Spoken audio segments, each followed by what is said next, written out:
before I came here, I was supposed to print my poems, and I ended up at Office Max at like 6:10. It didn't work, so I got really angry, and while I was in the car, my friend let me scream into his sweatshirt so that I could get out my anger before I came here. So I would like to thank that friend who shall not be named, but is right there. And I also want to say that I hope that I could do this performance justice and be half as wonderful as that woman over there. What is your name again? Yolanda, you are phenomenal. I aspire to your degree of excellence with my art. So, yeah, okay. I promise I'm not going to read any poems about a boy tonight. I promise.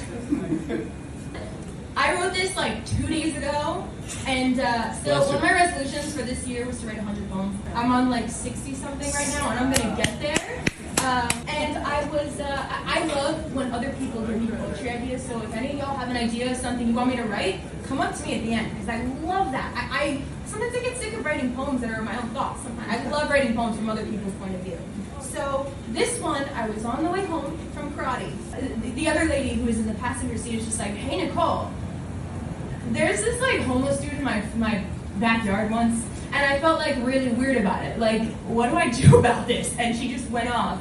And I proceeded to instantly, like, while I was behind her, write this poem super, super quickly. And I was so proud of it. And then she read it, and I was just so amazed because her voice really translates. So I just want y'all to know that this poem is supposed to be read from the point of view of like a woman in maybe her early to late 60s.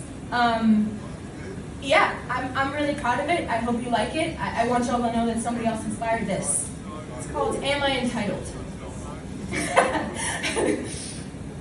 Do I carry this burden? Like, am I supposed to?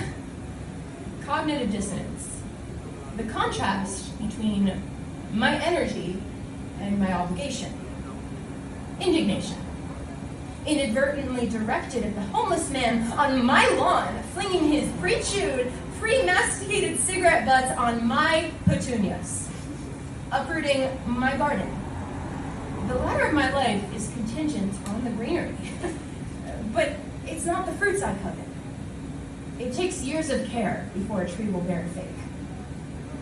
But maybe nobody has ever planted seeds on his scalp. My hair flows like fresh wheat fields. Maybe I'm the only one to pay it any mind. Maybe he's corrupted from his past. Maybe to him nobody's been kind. Do I owe him my time?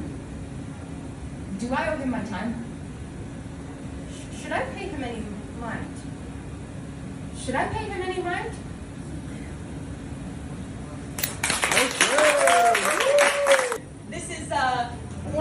This is the only poem that I have mostly memorized, and I want you to know that when I was in the Office Max with Tyler earlier, I spent a long time I'm telling this story. I spent a long time over and over emailing this to the store, to the wrong email, to the right email, and then that one didn't work, so I sent it to the other.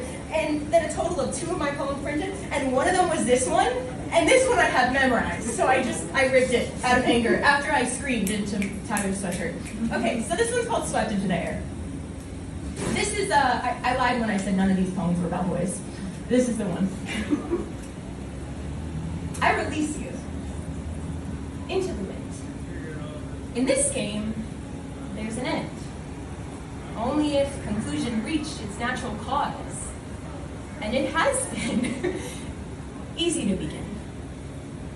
Parting time, starting line surpassed last week. We reached a peak. Our sprint was brief, hit benchmarks quick. We never moved far, but it's okay to quit. Maybe it's not as bad as it seems. I went far past what I thought I could reach. I think I might never forget you. Let you go when you're low. Don't you cradle my chin.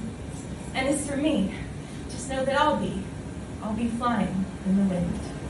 Woo! Okay.